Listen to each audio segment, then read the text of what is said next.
Le cantique nouveau de la création tout entière. Le psaume 95 invitait Israël à se préparer à entrer dans le repos de son Dieu.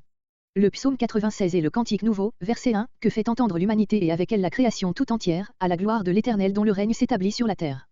Les deux psaumes se rattachent donc étroitement, l'un à l'autre, ils doivent avoir été composés pour la même circonstance. Quelle est cette circonstance? Les 70 écrivent en tête du psaume 96, quand la maison fut bâtie après la captivité, de David. Il y a là deux données dont la contradiction saute aux yeux, à moins que les traducteurs grecs n'aient voulu dire que ce psaume, composé par David, a joué un rôle spécial lors de l'inauguration du nouveau temple. L'idée de l'attribuer à David émane probablement du fait que le rédacteur des Chroniques cite notre psaume presque dans sa totalité, à la suite du récit de la translation de l'Arche par David en Sion, une Chronique 16.23-33.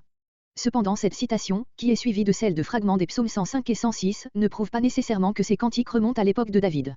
Il est à remarquer en effet que, dans le chapitre en question des Chroniques, ces trois psaumes sont placés en dehors du récit et ne lui sont pas même rattachés par la formule « il dit » ou quelque autre semblable. David congédia le peuple, verset 3, et prononça sur lui une bénédiction.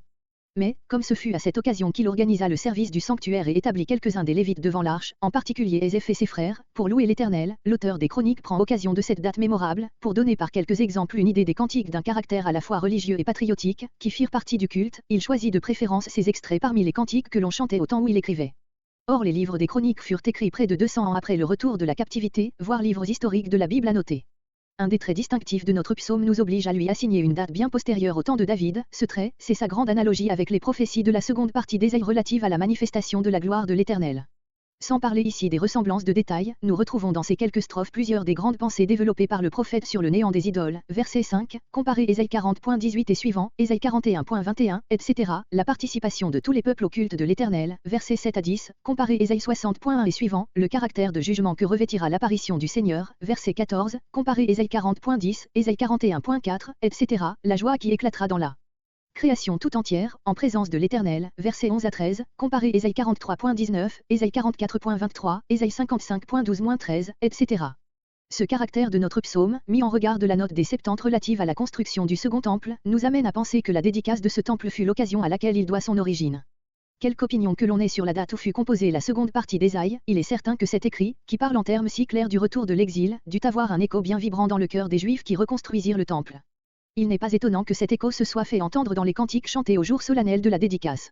La supposition que nous faisons ici concernant la date de la composition de notre psaume s'étend nécessairement au psaume 95, qui lui est si intimement uni, de sorte que l'on peut se demander si le aujourd'hui de ce psaume, psaume 95.7, ne fait pas allusion à ce moment si important de l'histoire d'Israël. D'autres psaumes encore de ce groupe sont de la même famille que le psaume 96, entre autres le 93, le 97, le 98. Le psaume 96 comprend 4 strophes, se résumant comme suit, le temps est venu de chanter à l'Éternel un cantique nouveau, versets 1 à 3, car aucun Dieu ne peut se comparer à lui, versets 4 à 6, et tous les peuples viennent se prosterner devant lui, versets 7 à 10. Même la création matérielle salue son avènement par des transports de joie, versets 11 à 14. Verset 1. Verset 1 à 3. Chanter un cantique nouveau. Un cantique nouveau suppose soit une expérience nouvelle du croyant, psaume 33.3, note, soit même une phase nouvelle dans l'histoire du peuple de Dieu, notre psaume parle de tout un ordre de choses complètement nouveau. Ce stiche est la reproduction textuelle d'Ésaïe 42.10. Verset 2. Annoncer son salut. Comparez Ésaïe 40.9, Ésaïe 52.7. Le mot traduit par annoncer signifie proclamer une bonne nouvelle. Dans la citation une chronique 16.23-33, ces deux premiers versets sont abrégés et réunis en un seul. Verset 4. Verset 4 assis l'Éternel et les faux dieux. Verset 5. Des idoles, proprement, des riens, des êtres sans réalité.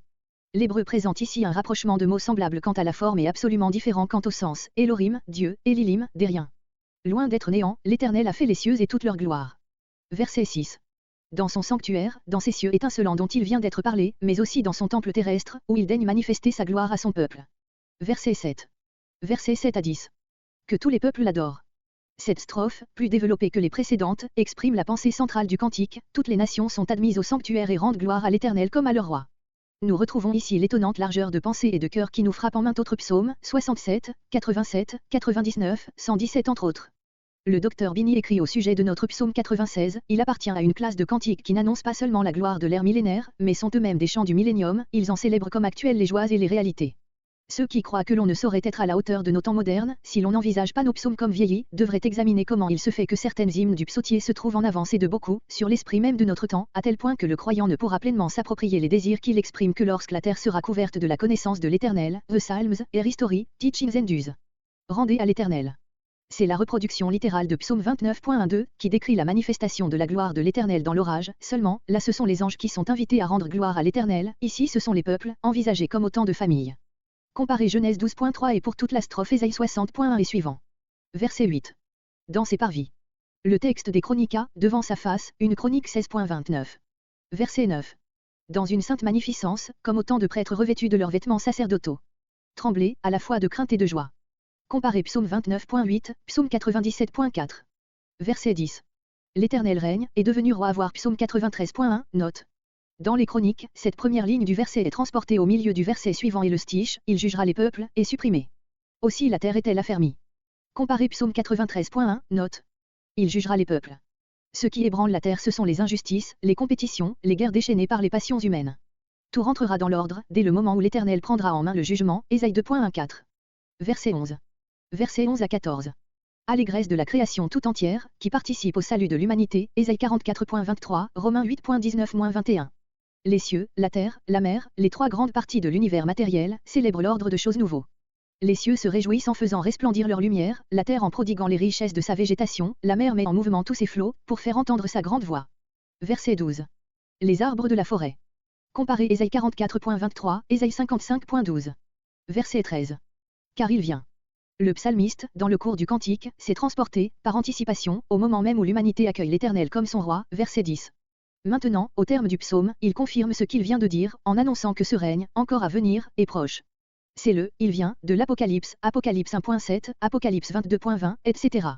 Verset 14. Ce verset ne se trouve pas dans la citation des Chroniques.